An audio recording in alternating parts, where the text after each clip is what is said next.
AISECT college of technical education Baikunthpur के YouTube channel पर आप सभी का स्वागत है।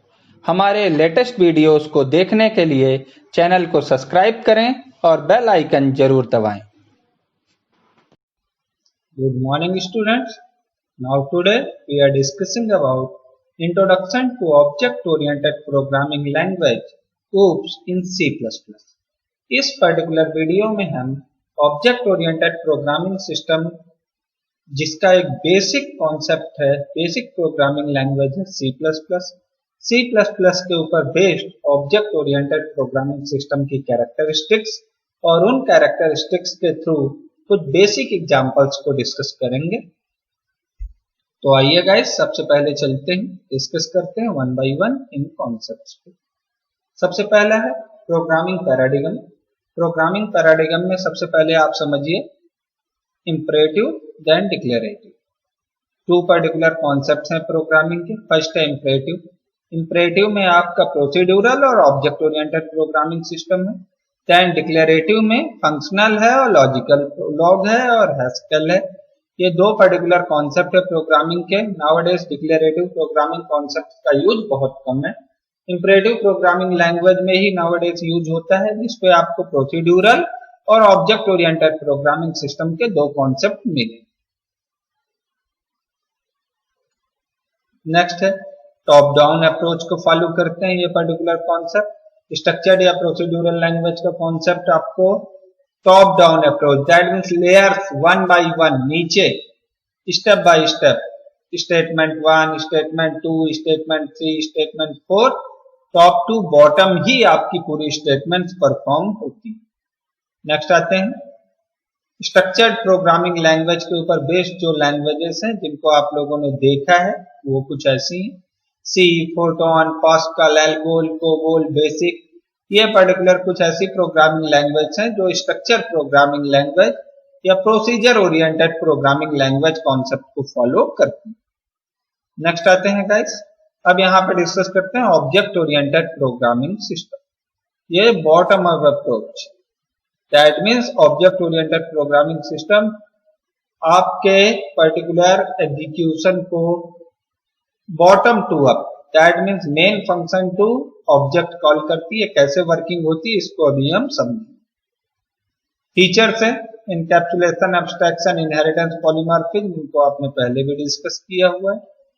नेक्स्ट आते हैं इनकैप्सुलेशन को डिस्कस करिए। सिंपल सी बात है, एक ही कैप्सूल के अंदर डाटा मेंबर और फंक्शंस दोनों को एक साथ किया है। दैट मीन्स जो भी ऑब्जेक्ट हैं, जो भी एंटिटीज हैं, सबको एक साथ एक ही नाम से ऐड कर दिया है और उसको नाम दिया है क्लास। नेक्स्ट है क्लास एंड ऑब्जेक्ट। अब इसको आप नॉर्मली समझ सकते हैं। Class is a container which collects variables and method. It means a blueprint to which no memory is allocated at the time of declaration. One class definition should exist only one in the program. Then the object के case में object is an instance of a class, किसी भी particular class का instance या copy. Second है sufficient memory space will be allocated for the variables of class at the time of declaration. Object declaration होते ही class के members के लिए sufficient memory space allocate करता है। नेक्स्ट है for the one class multiple objects can be created. किसी भी single class के लिए मल्टीपल ऑब्जेक्ट या ऑब्जेक्ट का सेट आप क्रिएट कर सकते हैं। नेक्स्ट आते हैं गाइस, यहाँ पे क्लास दिया है आपने एनिमल नेम की, और इस पर्टिकुलर एनिमल नेम की क्लास के ये ऑब्जेक्ट बनाए हैं जिसमें एलिफेंट, सीप, टाइगर, जिराफ और डॉग। इसको आप समझ सकते हैं कि क्लास है एनिमल, दैट मीन्स ये सब किस कैटेगरी को बिलोंग करते हैं? एनिमल कैटेगरी को बिलोंग करते हैं। और ये एलिफेंट, सीप, टाइगर, जिराफ और डॉग, ये क्या है? इनके ऑब्जेक्ट के नेम्स। नेक्स्ट गाइस, यहाँ पे भी क्लास है आपका फ्रूट नेम का, और ये पर्टिकुलर ऑब्जेक्ट्स हैं जिनमें पाइनएप्पल, लेमन, एप्पल, बनाना, देन ग्रेप्स। नेक्स्ट क्लास और ऑब्जेक्ट को आप समझ सकते हैं। Class, class name, then access specifier, that means public, private are protected, then the data members, variables are constants, then member functions जिनको आप असाइन करना चाहते हो। then object के केस में class name space object name semicolon, directly आप class name space object name का use करके उस पर्टिकुलर नेम से ऑब्जेक्ट क्रिएट कर सकते हो। ऑब्जेक्ट और क्लास का नाम टोटली यूजर डिफाइंड है, जो कि आप एज इट इज जैसा आप वेरिएबल का यूज करते हो, वेरिएबल का नॉमेनक्लेचर करते हो, सेम उसी कॉन्सेप्ट से आप क्लास और ऑब्जेक्ट का नेम भी डिफाइन कर सकते हो। नेक्स्ट गाइस सिंपल सा एग्जांपल है, यहाँ पे हेडर फाइल है, then after this addition name की क्लास है। स्पेसिफायर में हमने प्राइवेट यूज किया है, एबी और सम नेम के 3 particular variable. Then public specifier use किया है, एक्सेस स्पेसिफायर में पब्लिक यूज किया, दैट मीन्स ये पर्टिकुलर मेथड पब्लिकली आप कहीं भी यूज कर सकते हो। देन इनपुट, ऐड और आउटपुट नेम के 3 मेथड आपने बनाए इस क्लास के अंदर, क्लास को क्लोज किया। देन मेन फंक्शन बनाया, इस पर्टिकुलर मेन फंक्शन के अंदर सबसे पहले क्लास का नेम एडिशन है, देन स्पेस ओबी, ओबी नेम से आपने ऑब्जेक्ट बनाया, ये ऑब्जेक्ट आपका क्रिएट हो गया ओबी नेम से, ऑब्जेक्ट का इनिशियलाइजेशन आप देख पा रहे हो। Then after ob dot input, that means input method run हुआ और इनपुट मेथड ने क्या किया, 2 पर्टिकुलर नंबर्स को इनपुट एक्सेप्ट किया। Then ob dot output, ob dot add, sorry add ने क्या किया, दोनों पर्टिकुलर वैल्यूज को ऐड कर दिया और सम नेम के वेरिएबल में स्टोर कर दिया। देन ओबी डॉट आउटपुट ने क्या किया, इस पर्टिकुलर रिजल्ट को रिटर्न किया और सम नेम के वेरिएबल को प्रिंट किया। देन गेट ch, नॉर्मली इसका आउटपुट आप यहां से देख सकते हो, 2 नंबर्स आपने 10 और 20 इनपुट किए हैं और इनका टोटल 30 आपको यहाँ पे शो हो रहा है। तो गाइस ये है सिंपल क्लास एंड ऑब्जेक्ट का एग्जांपल है, आप इसको देख सकते हैं प्रॉपर्ली और समझ सकते हैं। नेक्स्ट है गाइस, ये दूसरा एक और एग्जांपल है, इसको भी आप यहां से देख सकते हो और समझ सकते हो। देन एब्स्ट्रैक्शन का कॉन्सेप्ट है, दैट मीन्स क्विक एक्शन, जैसे ही आपने एक्शन किया आपका काम होना चाहिए, वो काम कैसे हो रहा है दैट्स अनदर मैटर। आपको इस कॉन्सेप्ट को जानने की जरूरत बिल्कुल नहीं है कि आपका कॉन्सेप्ट कैसे परफॉर्म हो रहा है, ओनली एसेंशियल इंफॉर्मेशन, जरूरी जानकारी ही आपको दिखेगी, बाकी की जानकारी आपसे क्या की जाएगी, हाइड की जाएगी, छिपाई जाएगी या नहीं दिखाई जाएगी। देन सिंपल सा example, public private protected, simple सा public that means you can use them anywhere, then protected that means उन पर्टिकुलर वेरिएबल्स को आपने क्या किया, प्रोटेक्टेड किया है, छिपा के रखा है, आप उन पर्टिकुलर वेरिएबल्स को, उनकी वैल्यू को डायरेक्टली एक्सेस नहीं कर सकते।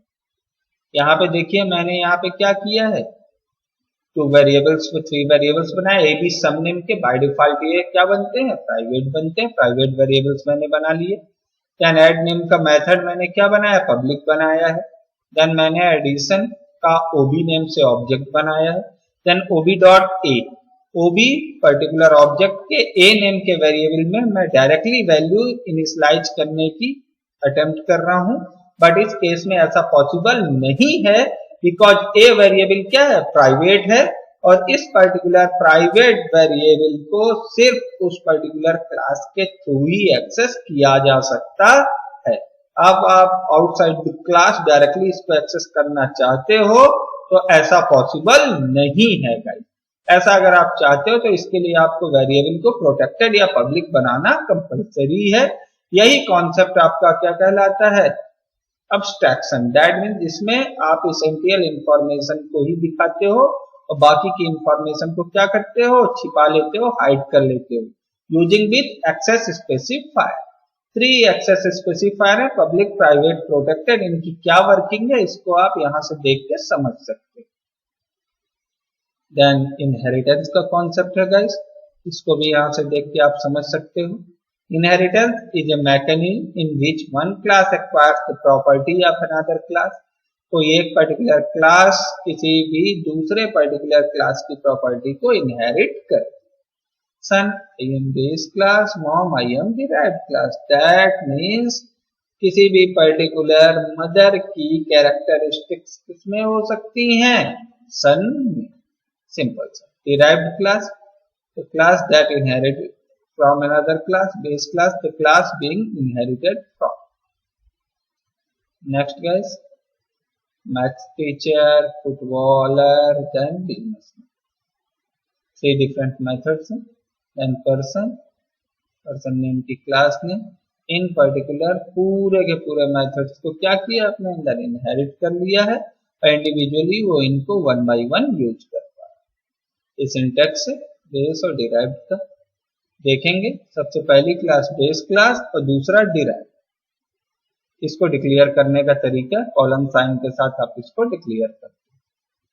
यहाँ पे आप इसको देख सकते हो। नेक्स्ट कॉन्सेप्ट है पॉलीमॉर्फिज्म का। इसमें सेम कॉन्सेप्ट है, सेम ऑब्जेक्ट है, अलग अलग जगह पे अलग अलग बिहेव करता है। सेम पर्सन है, उसके अलग अलग क्राइटेरियाज हैं। फैमिली के बीच में वो कैसा दिखेगा, बिजनेस फील्ड में कैसा दिखेगा, गेम फील्ड में कैसा दिखेगा, कम्युनिकेशन। देन मल्टीपल पर्सन्स हैं, मल्टीपल देखे एनिमल्स हैं और ये सब स्पीक कर रहे हैं, बात कर रहे हैं और सबके बात करने का तरीका अलग। सो कॉन्सेप्ट है गाइस पॉलीमॉर्फिज्म। ये पॉलीमॉर्फिज्म का एक सिंपल सा एग्जांपल है, आप इसको देख सकते हो, समझ सकते हो।